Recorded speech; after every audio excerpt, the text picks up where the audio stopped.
هەروەک خۆیان بڵاویان کردەوە سوپرایزێک لە فیلمی ئالوودەوە.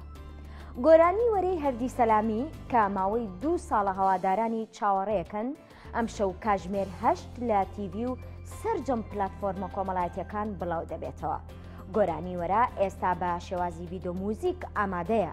هەردی سەلامی هەر لە سەرەتای ئامادەکاریەکانی فیلمی ئالوودە گۆرانیەکەی پێشکەش بە ستافی فیلمی ئالوودە و دەرهێنەرەکەی کرد.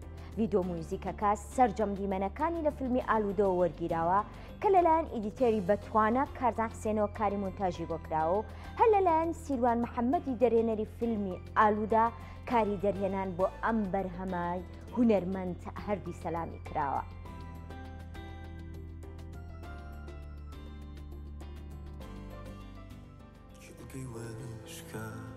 لە بەهارە بۆ بارانێ تامەزرۆمە تۆ بارانی من بەوەرە وەیدا بنێ کە دەریادام سەڵی دەستم لە دەستدا